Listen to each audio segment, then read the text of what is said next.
알면 알수록 좋다. 놀고 먹으면서도 지적이고 싶은 욕심쟁이 당신을 위한 잡식 팟캐스트 지지익선 지금 시작합니다. 고고싱.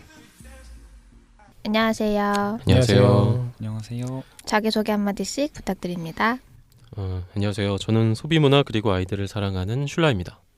안녕하세요. 저는 낙관적 현실주의자 김범래입니다. 안녕하세요. 대충 살기 위해 열심히 사는 사람 하몽입니다. 안녕하세요. 이 세상에 속지 말자 내가 짱이다 안내입니다. 반갑습니다. 반갑습니다. 반갑습니다. 저희 일주일에 한 번 녹음이잖아요. 네. 근데 진짜 거짓말 안 하고 이틀에 한 번 보는 것 같아요. 점점 익숙해지고 있는 것 같아요. 오늘 발제자가 누구죠? 슐라입니다. 저 그놈의 3인칭이 진짜.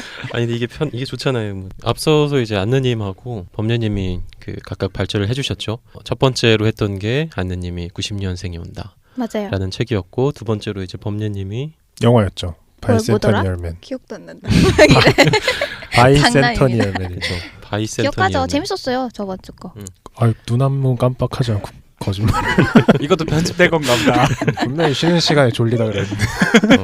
일단 오늘은 매클루언이라고 하는 이론가를 저희가 다루게 될 거고요. 90년생이 어떤 철학 토크를 할 수 있는지 보여드리도록 하겠습니다. 철학 얘기하기 전에 공대생으로서 철학이 진짜 힘든 것 같아요. 일부러 정의를 모호하게 하고 정답이 여러 개고 막 디파인을 다중으로 여러 개로 하고 막 그러잖아요. 그렇죠. 근데 사실 공대생은 답이 여러 개인 걸 진짜 못 견디거든요. 그럼 A는 A여야지.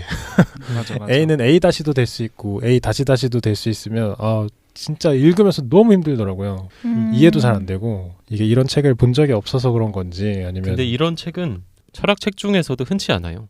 그래요? 네, 철학자들도 나름대로 제가 알기로는 뭔가 이렇게 딱딱 떨어지는 그런 걸 되게 좋아하는 사람들이기 때문에 어쨌든 이분 같은 경우에 좀 특이 케이스라고 생각하시면. 네, 맞아요. 이 책이라고 하시니까 듣는 분들 모르실 수 있으니까 그렇죠. 제목 한 번만 쏴주시죠. 네, 저희가 이제 각자 한 번씩 읽어보자라고 했던 거는 이 마셜 매클루언이라는 사람의 미디어의 이해라는 책이고요. 엄청 두꺼운 책이에요. 다들 몇 년도판 읽으셨어요? 전 2011년인가요? 그 제일 최근 판 아저씨가 네, 턱 저도 깨고 그거 있는 읽었어요. 사진. 네네. 그게 혹시 그 회색 커버? 맞아요. 그럼 저도 심플한 그걸 거? 본 것 같네요. 지금 안느님만 저 2002년 저 지금 가지고 있는데 2002년도 판인데 집 앞 도서관에 이거밖에 없더라고요. 근데 표지가 되게 멋있어요. 되게 레트로한 너무 느낌의. 레트로해. 읽기 싫게 생겼더라고요. 예전에 한컴 97 한참 배우면은 실습 예제로 만들 것 같은 그런 표지를 클리마트?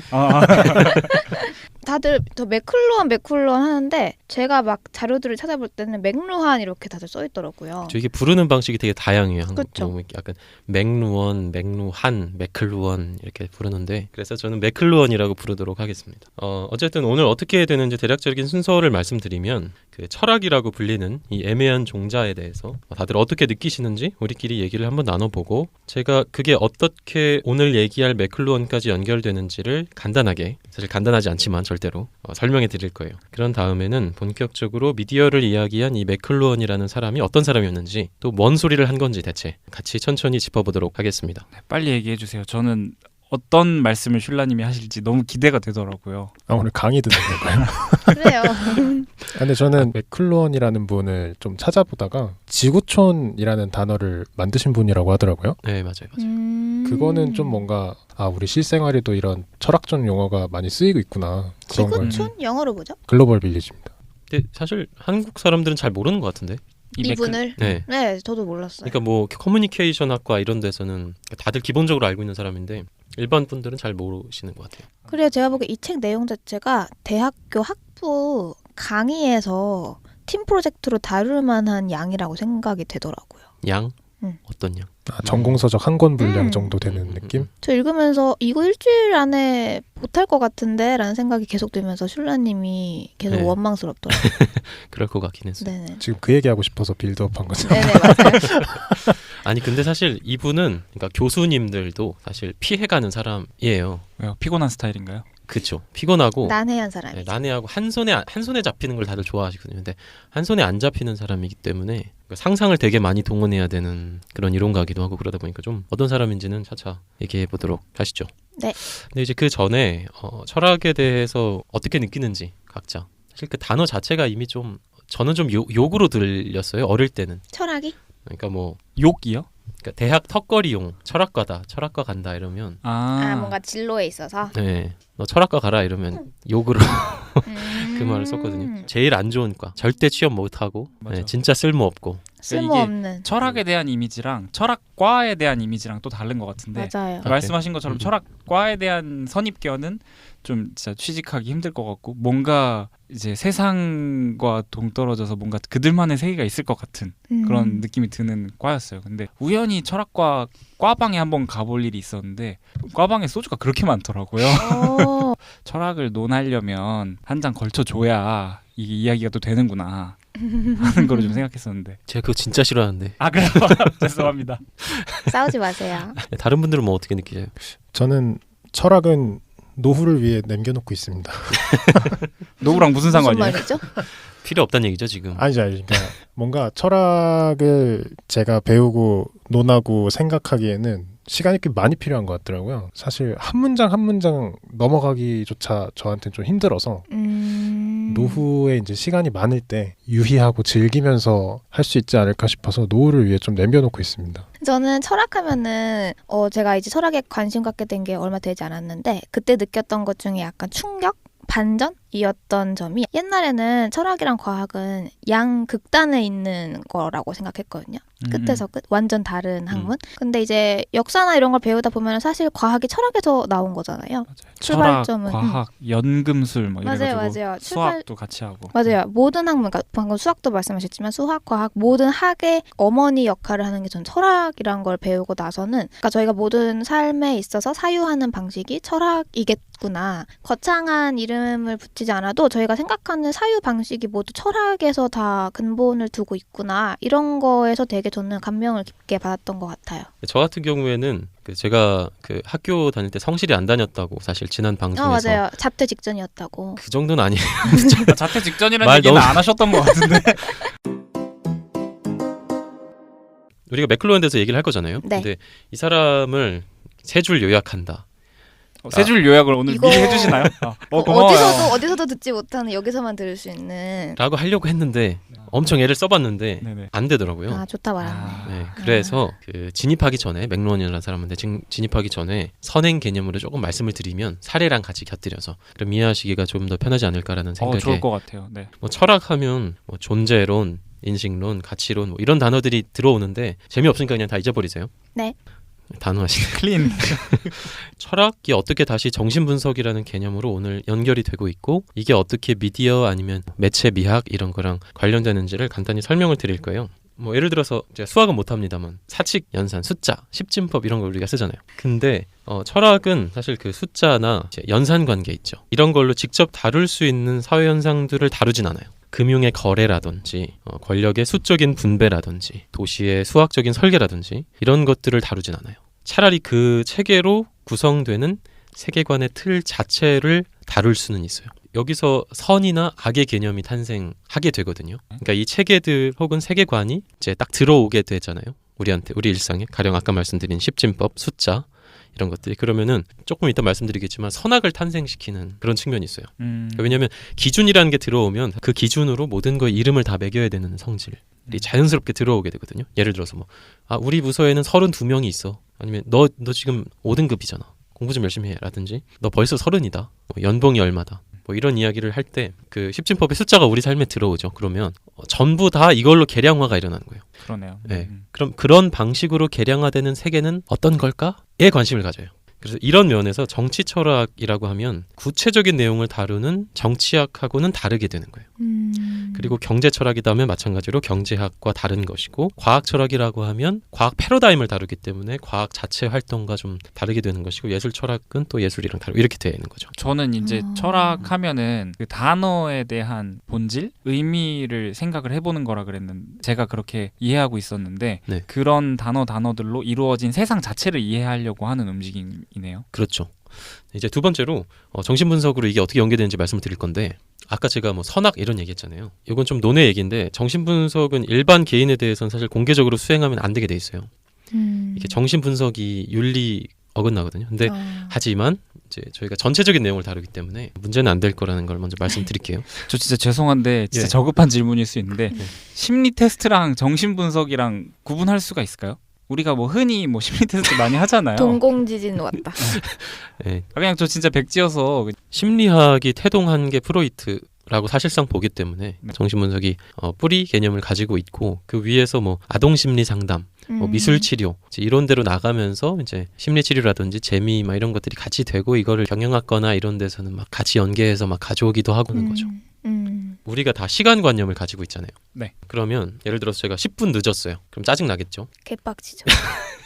네. 막 몸을 풀면서 지금 개빡치지 엄청 무섭게 말했어. 아까 하몽님 네. 화장실 늦게 돌아왔다고 네. 뭐라 하는 각각 그게 저 뭐라 생각났어. 안 했어요. 뭐 했어요? 뭘 안 했고 차라리 못 듣는 게 마음이 편했네. 먼저 시작할까요? 이렇게 얘기했죠. 억울하네. 괜찮아요. 아, 저 억울해. 이렇게 조금 있다가 맥클론 얘기할 때 사실 인과론에 대한 이야기를 잠깐 하게 될 거긴 한데 예를 들어서 일반적으로는 이렇게 설명할 수 있잖아요. 너 왜 화났어? 네가 늦어서. 왜 늦었는가에 대한 대답이 인과적으로 네가 늦어서가 되는 거죠. 근데 여기에 대한 메타적인 대답은 과연 그럴까라는 거죠. 그 시간이라고 하는 하나의 형식 혹은 시계라고 하는 형식에 의해서 내 무의식이 구조화되지 않았다라면 그런 식으로 빡칠까 하는 거죠. 그러니까 이렇게 이해할 수 있겠네요. 그러니까 우리는 3차원을 살고 있으면서 시간이라는 차원을 느끼면서 살고 있잖아요. 시공간에서 살고 있죠. 근데 만약에 시간이란 차원을 초월한 존재가 있다면 10분 늦은 게 전혀 문제가 되지 않는. 그러니까 시간은 원래 존재했는데 음. 그거를 사람들이 1시다 2시다 이렇게 규정화하고 구조화하면서 그거에 대해 스트레스를 받는 거다. 그렇죠. 그런 얘기인 거죠. 근데 만약에 시간을 초월한 존재들이 있다면, 그러니까 저희는 시간을 공간화해서 즉 선형으로 끌고 가잖아요. 그러니까 과거에서 현재에서 미래로 한 방향으로 시간을 느끼면서 살고 있는데 그렇죠. 만약에 그거를 초월한 존재라면은 현재가 곧 과거고 과거가 곧 미래 이런 곳에서 살고 있는 존재들은 그게 빡칠 개념조차 아니라는. 시간이라는 개념이 있기 때문에 시간이라는 규격이 있기 때문에 인과관계라는 게 성립을 할 수 있는데 시간이 없고 그냥 그 사건으로만 생각한다면 인과관계라는 것도 없고 그렇게 되면 그 사건에만 집중할 수 있고 그렇죠. 그래서 이제 이런 방식으로 기존에 많이 이야기하는 인과를 그 맥클루언은 효율적 인과 이렇게 부르고요. 이제 미디어 나름대로 연구해야만 하는 그 인과를 그 형식적 인과 이렇게 부르는데 그건 조금 이따 얘기하도록 하겠습니다. 얘기해야 되는 거죠. 예. 아니요, 그럴 필요는 없어요. 수강생 입장으로 잘 듣고 있는데 점점 딥하게 지금 공짜 네. 강의다 이거 그쵸? 네, 얼굴 좋다, 보면서 좋다. 빠져들고 있어요 지금. 아 진짜요? 저 이따가 점수 매겨주세요. A, B, C. 나 C야. 잠시만요. 나 지금 수강 취소하게 생겼어. 아직 정정 기간이에요. 괜찮아. 지금 시작한 지 얼마 안 됐으니까 난 다음 주 주제 생각하고 있어. 너무 웃겨. 뭐 가령 예쁘다 이런 말을 한번 생각해 볼게요. 앞에서 이야기했던 시계 장치랑 마찬가지로 이 예쁘다라고 하는 말이 하나의 일종의 경계, 형식이 될 수 있겠죠. 그러면 여기서 어떤 일이 일어나냐면 예쁘다라는 말이 내 인생에 들어왔어. 그래서 그 예쁘다라는 말 때문에 착취당하는 측면이 있다 이런 식으로 설명해요. 예쁘다라는 말을 들으면 기분이 좋거나 예쁘다라는 얘기를 못 들으면 기분이 나쁘거나 예쁘지 않은 사람들을 나는 예쁘다라는 말로 누르거나 계속 말씀드리는 이 형식들 아니면 경계들이 욕망이라고 일반적으로 얘기하는 거에 축이 되는 거예요. 정신분석에서 윤리라고 부르는 게 있는데 세계가 내 몸에 새긴 것. 그래서 나도 똑같이 세상에 새기려고 하는 관성. 세계가 내 몸에 새긴 게 윤리고 그래서 나도 그 새겨진 흉터를 중심으로 세상에 새기려고 하는 관성. 이게 윤리예요. 그때 윤리는 약간 도덕 같은 건가요? 그렇죠. 그러니까 이건 애증의 문제가 되는 거죠. 아까 말씀드린 것처럼 예쁘다라는 말을 들었어요. 근데 예쁘다라는 말을 내가 욕망하게 되죠. 예쁘지 않으면 너 안 예뻐 그러면 빡치죠. 예쁘다라는 말로 다른 사람들을 평가하는 또 하나의 경계가 되기도 하죠. 그러니까 이런 방식으로 나를 괴롭히기도 하면서 나를 즐겁게도 하는 경계가 만들어지는 거예요. 우리가 같이 봤던 영화 매트릭스 있잖아요. 거기 나오는 요원들이나 매트릭스 세계 자체로 설명될 수도 있어요. 이 윤리가. 예를 들어서 무심결에 여러분이 야 너 세수 좀 해라. 뭐 아니면 야 어떻게 맨날 5분씩 늦냐 이렇게 얘기를 할 때마다 이 각각 사용자들의 몸이 이 도시의 청결이나 뭐 시계 장치라는 그런 윤리의 순환 구조를 발생시키고 또 유지하는 하나의 장치로 사실상 기여하게 되는 거죠. 맥클론 표현을 빌리면 이제 스스로 그 미디어의 자동 제어 체계가 된다 뭐 이렇게 표현할 수 있어요. 그래서 이런 관점에서 보면 많은 분들이 교육에 다들 관심을 갖잖아요. 자기한테 중요해서 그런 거예요. 그 정신분석의 관점에서 교육이 중요한 건 사실 자기 자신에게 중요하기 때문이다. 그러니까 이건 마치 육안으로는 분명히 태양이 지구 주변을 도는 것만 우리는 보죠.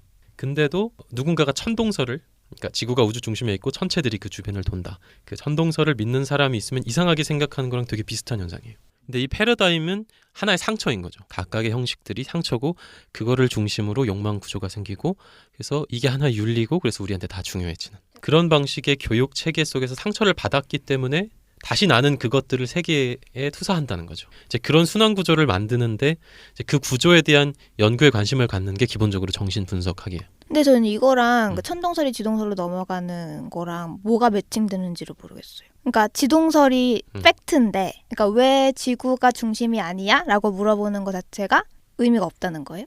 왜 지동설을 팩트라고 생각하느냐? 그러니까 그게 이제 윤리적으로 우리한테 새겨져서 그렇다. 우리가 경험하는 건 항상 천동설이지만, 그래서 당연한 전제가 지동설로 출발되는 그 지점이 교육은 이런 방식으로 일어나야 돼라고 사람들이 쉽게 말 먼저 나가게 되는 그런 거하고 관련이 있다는 거죠. 가령.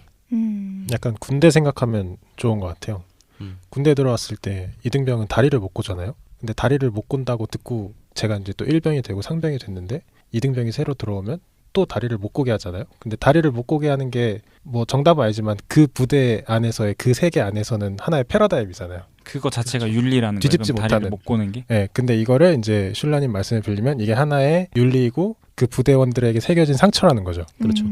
내가 그 상처의 속도를 유지하게 될 때, 그 궤도에 오르게 될 때, 그리고 그 상처 아니면 경계에서 벗어날수록 광기 이런 이미지가 씌워진다는 거죠. 1등급에서 멀어질수록 악이야 이렇게 가령. 그렇죠. 이등병이 들어왔는데 다리 꼬고 팔짱 딱 끼고 껌짝짝 씹고 있으면 와우. 그 부대에서는 이제 때리신 윤리에 어긋난 사람이죠. 윤리에 어긋난 사람. 근데 윤리에 어긋났지만 그게 중요하다는 거를 생각을 하지 않는 거잖아요. 그러니까 내가 그 윤리는 나에게 의미 없다. 내지는 이 윤리를 따지는 것이 우리 모두에게 의미가 없다라는 것을 생각하고 다리를 막 꼬고 있어도 이거는 아무 의미 없는 규칙이야 라고 이야기하면은 그 윤리 자체를 초월한 거잖아요. 그냥 그 벗어나서 생각을 하는 거잖아요. 인과관계를 무시하고. 근데 그게 더 본질로 돌아가는 길 아니에요?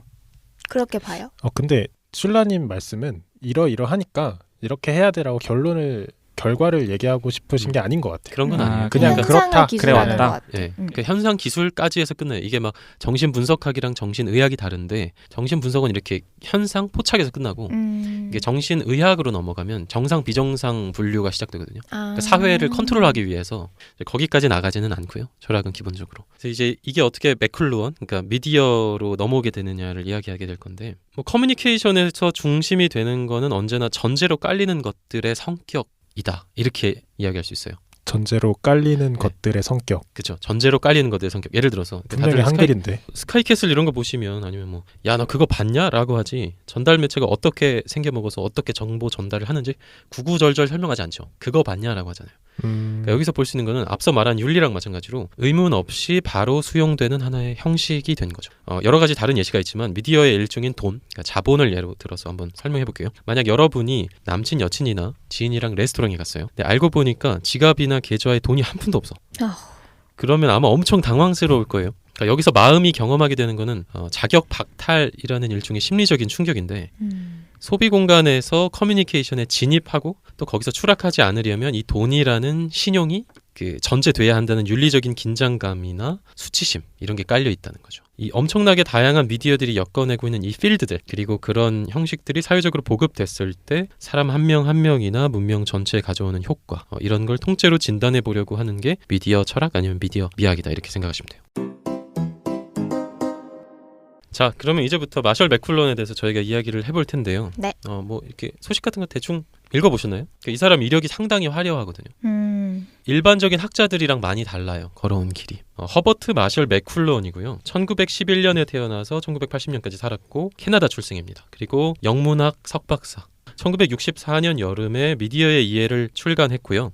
카리스마 넘치는 사상적인 대담함으로 전 세계에 폭발적인 관심을 끌었고 직관과 은유적인 표현으로 이 시대의 예언자다라는 찬양과 지적인 사기꾼이다라는 비난을 동시에 받는 문제적인 인물이 되었습니다. 근데 이 미디어의 이해라는 책이 그렇게 붐을 일으켰다는 것도 좀 신기하네요.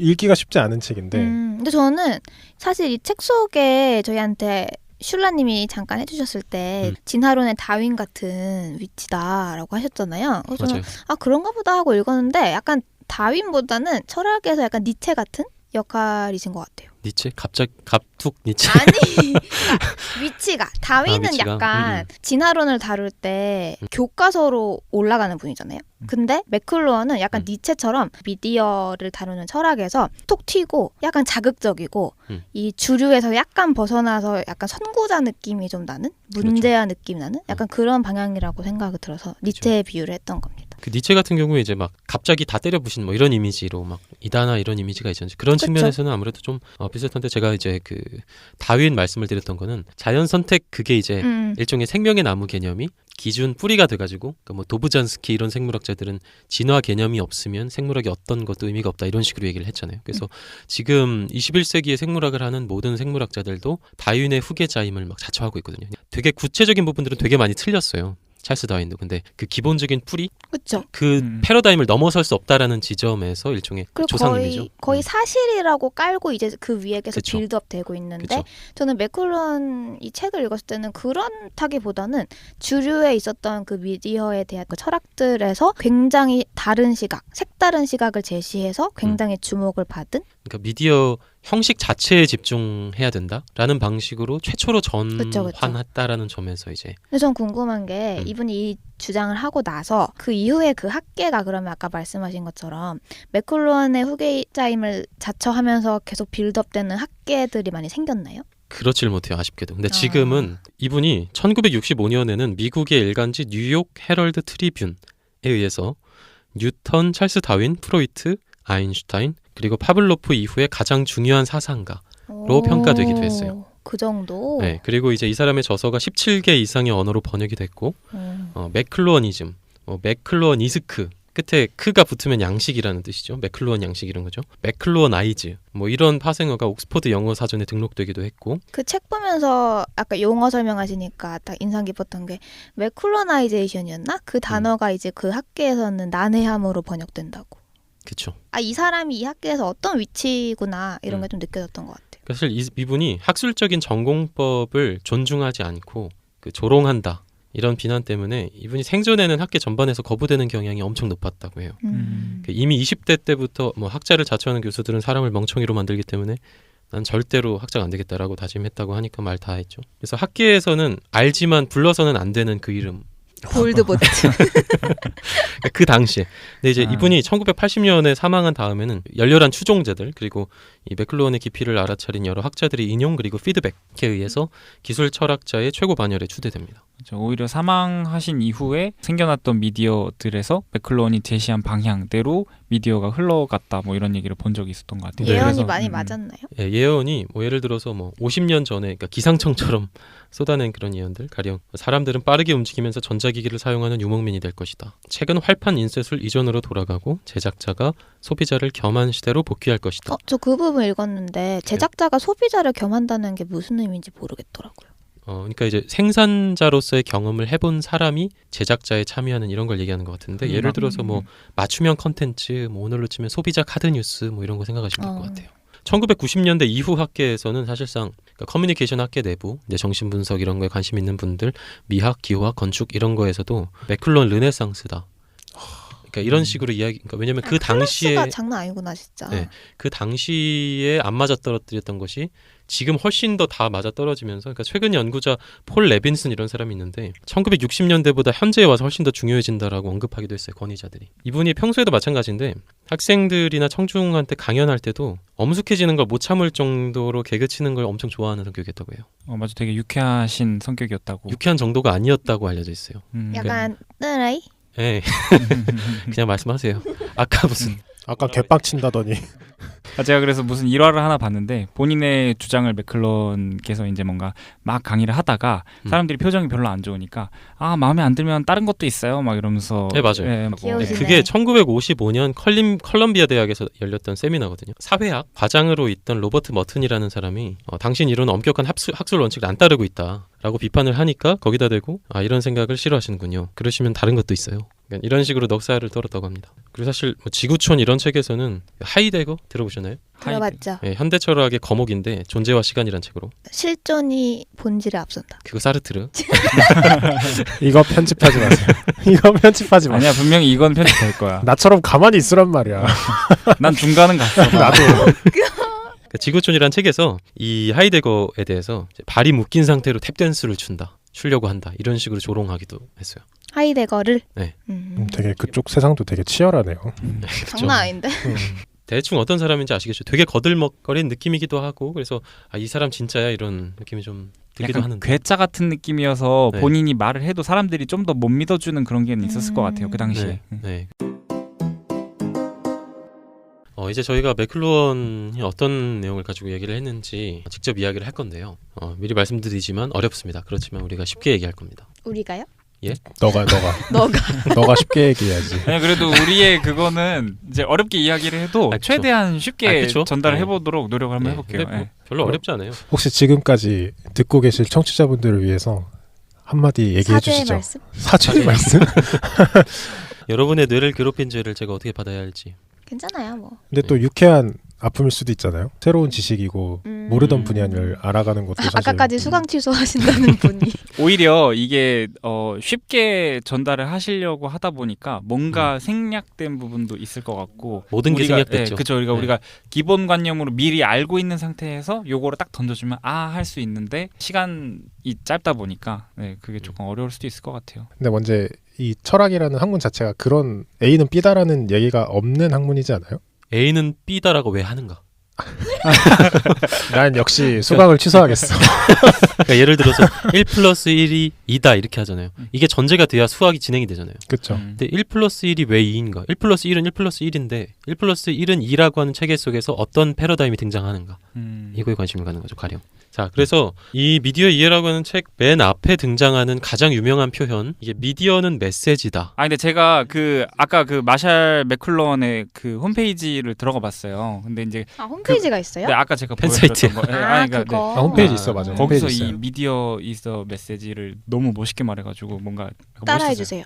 이렇게 또 멍석가라 좀 찾았는데 미디어 이즈 더 마사지. 근데 마사지라고 하더라고요. 왜 맞아요, 마사지라고 마사지. 할까? 그러니까 미디어는 마사지다라는 책이 따로 있고요. 맞아. 맞아, 그게 있다고 네, 하더라고요. 책이 따로 있고 미디어가 메시지인데 메시지란 무엇이냐? 사실상 마사지 효과다. 이렇게 해서 책을 따로 낸 거고. 우리가 아는 그 마사지라는 단어 맞죠? 그렇죠. 네. 근데 저는 미디어는 메시지다라는 것보다 미디어는 마사지다라는 표현이 좀 더 이해하기 쉽다고 생각했어요.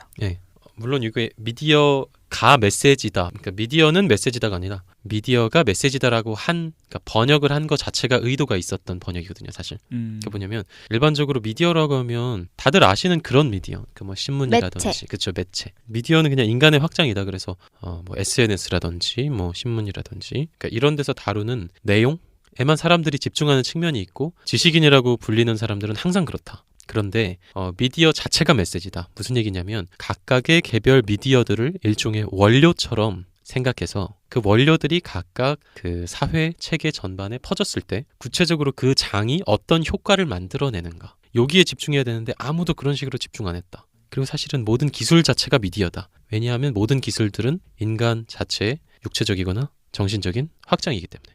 요 부분을 다루기 위해서 이제 책 맨 앞에 어떤 얘기가 나오냐면 작자 불명의 식구를 인용하면서 이렇게 얘기해요. 행동하지 않는 것은 아무것도 아닌 까닭에 가려움보다는 긁는 방법에 대해 서술하는 것. 바로 그것이 지혜인 것이다. 이 긁는 방법이라는 게 지금 개별 미디어에 해당하는 거죠. 세계를 어떻게 긁을 것인가 혹은 표현할 것인가 했을 때 자연수로 표현할 수도 있고 일반 우리 언어로 표현할 수도 있고 도형 같은 걸 사용해서 표현할 수도 있고 이럴 수 있잖아요. 그것들이 일종의 전제가 되는 거죠. 이 각각이. 그러니까 일종의 원료가 돼서 모든 사람들한테 뿌려졌을 때 이게 어떤 효과를 발휘하는가. 그게 커뮤니케이션이고 그게 미디어라면 그 각각의 전제 내에서 어떤 내용들이 흐르는지는 부차적인 거다. 제가 방금 해주신 말씀들을 듣고 이 책에서 어떤 부분에서 이해가 딱 됐냐면 저희는 보통 미디어가 중요한 게 아니라 그 미디어가 무슨 말을 하는지가 중요하다고 믿고 살고 있어요. 예를 들면은 TV가 중요한 게 아니라 TV에서 어떤 내용을 다루는지가 중요하고 신문이 중요한 게 아니라 신문에서 어떤 말을 전달하는지가 중요하다고 믿는 게 주류인데 이 사람은 뭐냐면 메시지가 중요한 게 아니라 TV 그 자체, 신문 그 자체가 중요하다는 거예요.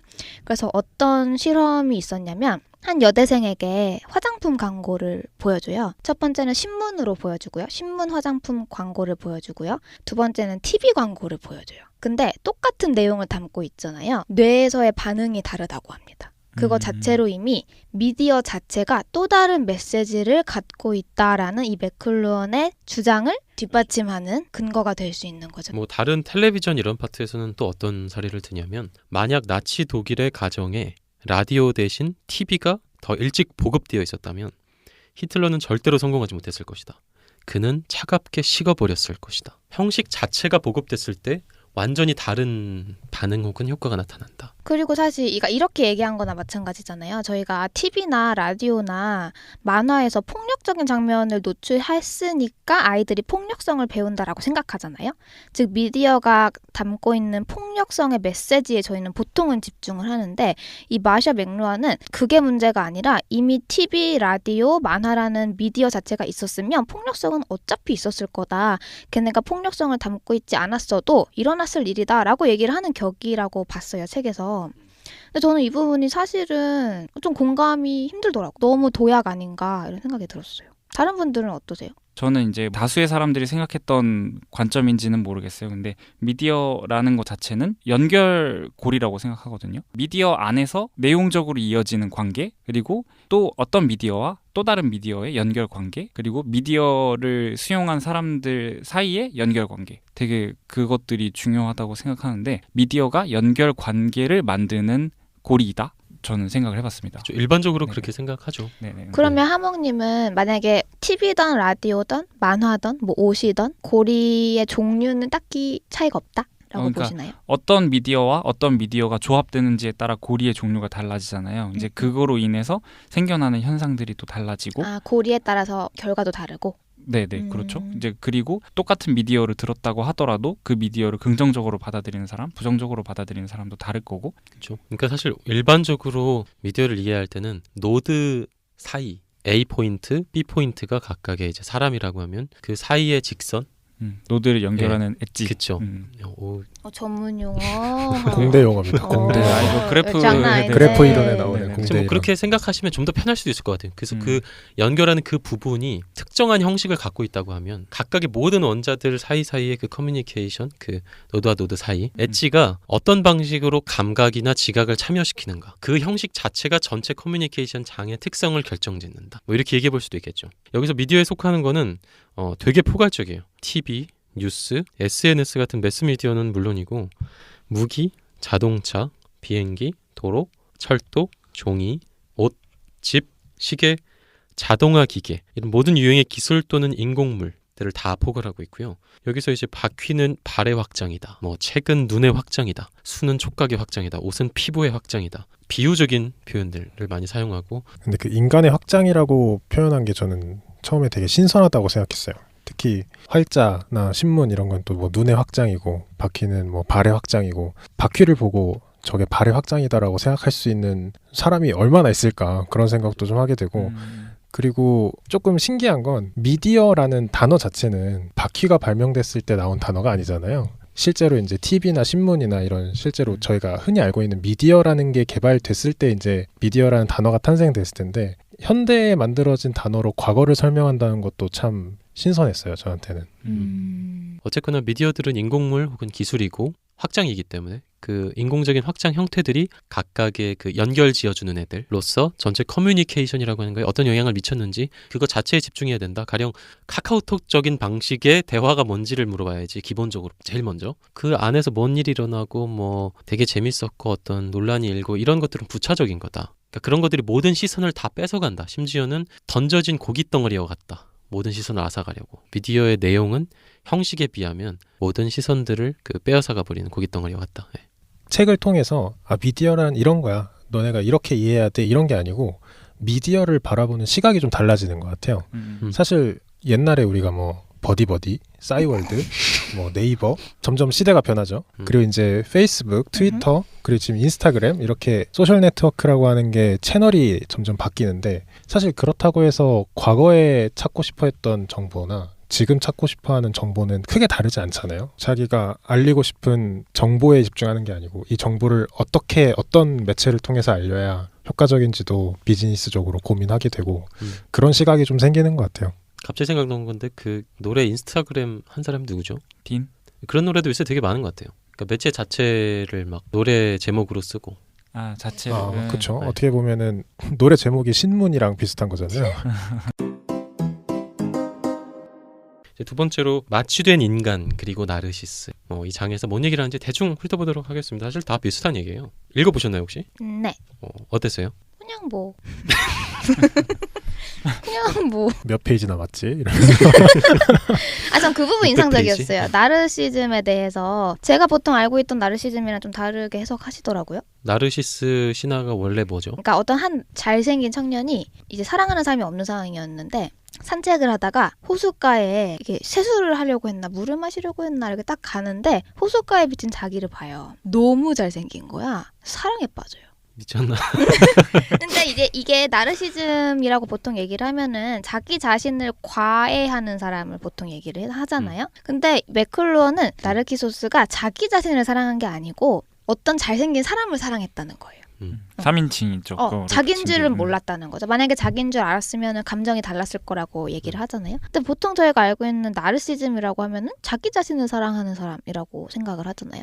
좀 그 부분이 좀 인상 깊었어요. 이게 아까 말씀드린 그 미디어가 인간의 확장이다. 이 미디어는 결국 나다. 다른 게 아니고. 근데 그거를 못 알아차렸기 때문에 죽은 거다. 그러니까 지금 사람들이 미디어 형식이 아니라 내용에만 집중해가지고 미디어 자체가 메시지다. 그러니까 형식 자체가 나고 나의 확장이고 이게 중요하다라고 하는 거를 알았으면 이렇게 혼란을 겪지 않았을 거다. 뭐 이렇게 연결이 되는 거예요. 그럼 제가 바꿔서 생각을 해보면 미디어라는 것 자체를 나로 규정할 수 있다라고 생각을 하는데 나는 뭐 인스타그램을 해. 나는 유튜브를 해. 라고 나를 규정할 수 있는 것도 같은 맥락인 것 같아요. 그렇죠. 나라고 하는 거에 SNS적인 방식, 카카오톡적인 방식. 각각의 매체가 네. 갖고 있는 이미지가 있으니까 그 이미지를 내가 입는다고 해야 되나? 얘기한 것처럼 그러니까 시간에 우리가 되게 민감해지잖아요. 네. 그래서 내일인 것처럼 뭐 되게 좋아하기도 하고 뭐 화를 내기도 하고 우리가 왜 거기에 감정이입을 하는가? 그리고 왜 그거를 우리 몸처럼 생각하는가? 그 아는 친구 집에 놀러 갔을 때 그 쓰레기를 이렇게 집에다가 장난으로 아이스크림을 먹고 막 던진 적이 있어요. 안 돼. 네, 그러니까 아이스크림을 던졌다고요? 이거 그거는 너무 심하잖아. 나가도 되나요? 아니 쓰레기를 집어 던졌어요. 이렇게 장난식으로. 네네. 버려 이러면서. 근데 어디다 던졌다고요? 방바닥에다 그냥 던졌어요. 이렇게 장난으로. 방바닥에. 그럴 수 있어요. 네, 근데 이제 난 안 돼. 그러니까 갑자기 확 화를 내더라고요. 근데 무슨 얘기냐면 그냥 다시 주워도 되잖아요. 근데 그 사람은 왜 화를 냈을까? 이런 질문을 할 수 있게 되는 거죠. 사람이 집에 침범했어. 누가 들어왔어. 그럼 가택 침입이야 이렇게 생각할 거 아니에요. 그렇죠.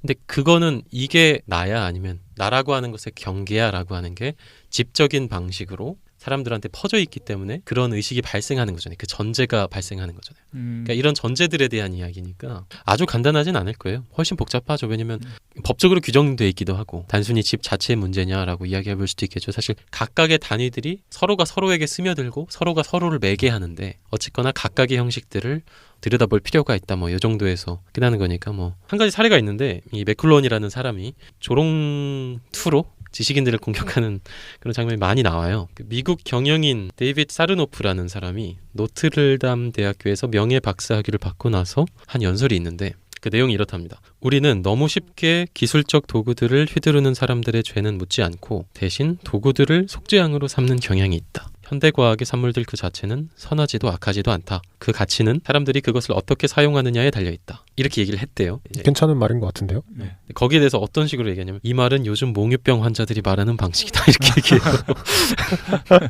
그러니까 왜 인기가 없었는지 알 것 같아요. 왜 욕을 많이 먹었는지. 그 뒤에 뭐라고 덧붙이냐면 우리가 만약 애플파이 그 자체는 선한 것도 악한 것도 아니다. 그 가치를 결정하는 것은 그것이 사용되는 방식이다. 천연두 바이러스 그 자체는 선한 것도 악한 것도 아니다. 라고 말한다고 가정해보자. 이런 식으로 비꼬거든요. 근데 저는 그거 보면서 저희가 보통 그렇게 생각하잖아요. 핵무기의 그 핵이 핵 자체로 선하다 악하다라기보다는 그걸 무기로 사용하면 악해지는 거고 그걸 좋은 쪽에 사용하면 좋아지는 거고 보통 저희 그렇게 생각을 하잖아요. 그렇죠. 그걸 다 비꼬고 있는 거죠. 그게 그러니까 아니라고. 그거 자체 그런 논의를 하는 게 이제 나쁘다라기보다는 그러니까 애플파이가 있으면 애플파이가 선하다 악하다 이거 희한하잖아요. 애플파이가 모든 마을들에 보급이 됐어. 아니면 뭐 샤프나 연필이 모든 마을에 보급이 됐어. 그럼 애플파이적인 방식의 커뮤니케이션 장이 형성이 된다는 거죠. 요게 먼저라는 거죠. 뭐 현대 과학의 뭐 산물들 혹은 기술들이 나오면 그것 때문에 어떻게 정치적인 국면이 변하고 커뮤니케이션이 변하는지 요거 자체에서 이제 출발을 해야 되는데 그 자체는 선하지도 악하지도 않다 이런 방식의 논의가 그 제일 중요한 것들을 다 흐리고 있다 이런 얘기인 거죠.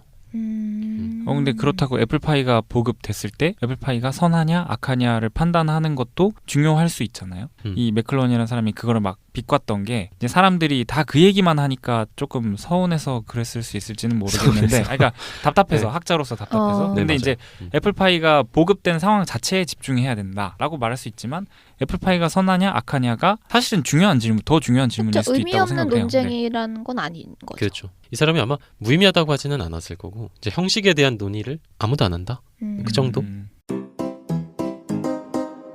그 인과성이라고 하는 거에 대해서 조금만 더 이야기를 해볼게요. 아, 네네. 그 당구공 사례로 많이 다루는 건데 A라는 당구공이 B라는 당구공한테 와서 부딪힙니다. 그래서 B라는 당구공이 움직입니다. 이제 요거에 대한 일반적인 설명은 A라는 사건이 일어나서 B라는 사건이 일어났다. 이것은 인과적이다. 라는 식으로 설명했다는 거죠. 기존에는. 근데 사실 여기는 어떤 인과성도 없다라는 식으로 비판을 해요. 무슨 얘기냐면 A라는 공이 온 사건 B 쪽으로 B라는 공이 다른 쪽으로 이동한 사건 이 두 가지가 인접해 있을 뿐이다. 이런 식으로 껐거든요. 그러니까 우연의 결과이다. 우연의 결과라기보다는 예를 들어 이런 거죠. 제가 뭐 수업을 듣고 있어요. 대학에서. 시간이 지날수록 점점 힘들어져. 그럼 난 왜 힘들어지는가? 시간이 지났기 때문에? 라고 인과적으로 그걸 이야기할 수도 있겠죠. 근데 사실 뭐 내가 여자친구하고 헤어졌을 수도 있고 아니면 수업이 너무 심하게 재미없을 수도 있고 교수가 되게 싫었을 수도 있고 하다는 거죠. 네. 근데 여기서 하나의 인과를 따오는 것 자체가 이상하다는 거죠. 그래서 물론 이제 하나의 체계 안에서는 이런 인과성이 성립하지만 이렇게 미디어라고 하는 걸 다룰 때 장 자체를 다루려고 할 때 이런 효율성의 인과로는 적합하지 않다는 거죠. 저희가 얘기하고 있는 인과관계랑 상관관계는 사실 엄연히 다른 뜻이잖아요. 이런 얘기가 있어요. 아이스크림의 판매량이 증가하면 익사자 수가 증가한다. 사실 명백한 상관관계가 있거든요. 아이스크림 판매량이 증가한다는 뜻은 날씨가 덥다는 얘기고 날씨가 더우면 바다에서 노는 사람이 많겠죠. 물에서 노는 사람이. 그러면은 노는 사람이 많은 만큼 익사자 수가 증가할 텐데 인과관계로 따지면 날이 더워서 물에서 노는 사람이 많은 것이 사실 인과관계잖아요. 물에서 노는 사람이 많으니까 사망자, 익사자 수가 많다 이렇게 가야 되는데 상관관계로 따지면 아이스크림이 많이 팔릴 때는 익사자 수가 많다. 이것도 사실 맞는 상관관계거든요. 그렇네요. 근데 그리고 명제가 그거는 틀린 거 아니에요? 날이 더우니까 아이스크림을 많이 먹게 되는 거지. 네. 아이스크림을 많이 먹으니까 날이 더워지는 게 아니잖아요. 아, 그렇죠. 근데 이제 익사자 수가 증가하는 거에 대해서 상관관계를 찾는 거죠. 사람들이 우리가 이 사실에 대해 모른다고 이제 생각해보고 네네. 날이 더워서 익사자 수가 많아진다는 이 인과관계를 모르고 우리가 뭔가 연구를 시작했는데 어떨 때 익사자 수가 많아질까? 그 상관관계를 찾는데 아이스크림 판매량이 높아지면 익사자 수가 많아지네. 이건 명백한 상관관계가 있는 걸로 나와요. 선형으로 나오거든요. 이런 경우는 리니어한 결과가 나오는데 근데 지금 이 대화에서 혹은 이 철학 관련 얘기에서 우리가 얘기하는 상관관계와 인과관계를 좀 같은 의미적으로 얘기하는 게 좀 있는 것 같아서 사실 인과라는 거는 철학을 좋아하시는 분들은 싫어할 수도 있는데 인과라는 것은 절대 뒤집히지 않는 거거든요. 그렇죠.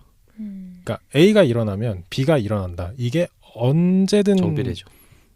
뒤집히지 않아야 인과관계고 이게 비슷한 흐름으로 가면 그걸 다 상관관계라고 부를 수 있어요. 코릴레이션이라고 부를 수 있는데 저는 이런 관점에서 보면은 그 인과관계라는 게 뒤집히지 않아야 되는데 그 맥클루언 책에서도 그렇고 지금 슐라님 말씀에서는 인간이 인과관계를 좀 믿고 싶어하는 그런 것처럼 생각하고 싶어하는 그렇게 간다고 말씀을 하시는데 사실 인과관계보다는 모든 상관관계에 묶여 있는 게 아닌가.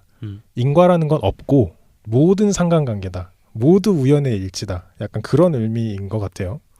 맞나요? 그러니까 아까 인과관계를 두 가지로 나눴잖아요. 그러니까 물론 이제 구체적으로 네 가지로 나눕니다. 근데 중요하게는 두 가지로 나뉘었는데 당구공이 A에서 B로 와가지고 B라는 사건이 일어났다. 이런 일반적인 거를 효율성 인과라고 하고 그 미디어가 메시지다. 그래서 그 각각이 어떤 장으로서 영향을 미치는지 일종의 그거를 이제 형식적 인과다 이렇게 이야기를 하거든요. 그래서 요거를 분류해서 인과가 없다라기보다는 일반적으로 인과라고 부르는 것들은 선형적인 인과인데 이것은 미디어를 내용으로 이해하는 사람들의 특징이다 이렇게 얘기하죠. 인과라는 단어를 차용해서 그냥 설명을 하는 거군요. 그렇죠. 다음으로 진행할 내용이 한미디어하고 쿨미디어에 대한 내용이에요. 진짜 이상하죠. 뜨거운 미디어, 차가운 미디어. 그러니까 사실 매클루한 개념에서 되게 중요한 부분이긴 한데 되게 모호하기 때문에 대충 짚고 넘어갈게요. 그러니까 한 미디어냐 쿨 미디어냐 구분하는 방법에서 제일 중요한 거는 definition이라는 표현을 사용해요. 정세도라고 번역하기도 하는데 읽어내야 하는 정보가 되게 조밀하고 많고 또 전문적으로 배열돼 있으면 뜨거운 미디어다 이렇게 표현해요. 그러니까 책은 뜨거운 미디어인 거죠. 무슨 얘기냐면 왼쪽에서 오른쪽으로 읽어야 되고 읽기라고 하는 거를 배워야 되고 그리고 이제 문자 문화 그런 것들을 배워야지 우리가 가서 그런 것들을 해독할 수 있잖아요. 세계가 나한테 오는 게 아니고 내가 거기로 가야 되는 거죠. 이미 룰은 정해져 있어. 너는 읽기만 해. 약간 이렇게 돼 있잖아요. 그래서 이런 것들을 뜨거운 미디어라고 부르는데 유사한 미디어로 사진, 영화, 라디오 그리고 강의 이런 것들을 드는데 그거에 대비되는 차가운 미디어에선 세미나가 있거든요. 이 두 가지를 간단하게 한번 비교를 해드릴게요. 가령 강의를 보시면 제가 뇌과학 관련된 수업을 교양으로 들은 적이 있어요. 전 좀 적응이 안 됐어요. 토론이 없어요. 일방적으로 가르치시기만 해요. 쭉 가르쳐요. 그리고 그런 걸 잘 받아들여서 기초 체력을 기르는 게 되게 중요한 일인 것처럼 느껴지죠. 사실 전문적으로 정보들이 밀집해 있고 배열되어 있고 이미 순서가 돼 이렇게 짜여져 있는 거죠. 그래서 우리는 먹기만 하는 거죠. 그게 책이랑 닮았다는 거예요. 세미나는 언제든지 발언을 할 수 있다라고 하는 의식적인 그런 탁 트임이 있잖아요. 일종의 탁 트임. 참여적이라는 거예요. 지각 자체가. 강의를 들을 때는 들어야 돼라는 방식으로 지각이 닫힌다 혹은 폐쇄된다 이런 표현을 쓰는데 세미나는 가령 안 그렇다 이런 비유를 써요. 그래서 이렇게 열려있는 다양한 감각들이 그러니까 순수 시각 조금 전에 말씀드린 문자 문화나 강의처럼 순수 시각적이고 전문화된 방식으로 집중되어 있는 게 아니라 그러니까 세계를 내 쪽으로 끌어올 수 있는 자유가 큰 게 차가운 미디어다. 가령 음성 언어나 전화나 TV나 만화 이런 것들이 차가운 미디어인데 TV는 왜 차가운 미디어죠? 약간 후려쳐서 좀 간단하게 설명을 드리면 차가운 미디어는 듣는 사람이나 보는 사람이 참여도가 높아야지 완성되는 미디어고 한 미디어는 이미 완성이 다 돼 있어서 보는 사람이나 듣는 사람이 가만히 있으면 되는 미디어라고 해요. 근데 TV가 차가운 미디어. 쿨 미디어로 분류되어 있잖아요. 네. TV에 그 점들로 이제 화면이 나오잖아요. 픽셀. 그 픽셀 개수가 적어서 쿨 미디어래요. 그럼 4K TV는 한 미디어. 점점 하시 되는 거예요. 맞아요. 점점 하시 되는 거죠. 그래서 실제로 보는 것보다 TV에서 전달되는 그 정보량이 절대적으로 적기 때문에 쿨미디어라는 거예요. 근데 정보의 양이 절대적으로 적다는 게 그 절대적의 기준이 뭔지 모르겠네요. 근데 이미 핫이랑 쿨이 상대적인 개념이에요. 맞아요. 상대적이죠. 또 궁금한 게 있는데 그러면은 손은 왜 들고 질문하는 거죠? 저 학생이잖아요 오늘. 근데 이 팟캐스트라는 우리는 미디어를 사용을 하고 있잖아요. 그럼 팟캐스트는 어떤 미디어인가에 대한 고민을 해봤었는데 이제 우리가 방금 이제 슐라님 말씀하신 대로라면 우리끼리 이렇게 이야기를 하고 이 안에서 컨텐츠를 만드는 과정은 쿨미디어에 속해요. 근데 청취자분들이 우리의 이야기를 듣는 거는 한 미디어란 말이죠. 아, 그쵸? 그냥 정보를 일방적으로 그렇죠. 전달하고 맞아요. 소통의 기회가 없잖아요. 뭔가 멋있다. 네. 멋있어요? 지금 잘 기억해 주세요. 네. 귀엽게 봐달라고요? 네. 귀엽게 봐주셔도 괜찮아요. 근데 그래서 하고 싶은 말은 그래서 미디어라는 거는 미디어가 쿨한지 핫한지를 분류하는 거는 내가 어느 위치에 있느냐가 굉장히 중요한 것 같아요. 내가 이 미디어를 어떻게 받아들이느냐. 맞아요. 그렇게 보면은 매클루언이 TV는 뭐 쿨미디어고 뭐 라디오는 뭐 이렇게 정의한 것 자체가 그냥 그 사람 기준일 수도 있겠네요. 근데 되게 절대적이지 않고 너무 상대적이어서 저도 이게 상황마다 진짜 다르게 그게 분류가 되잖아요. 비교하는 미디어마다 다르기도 하고.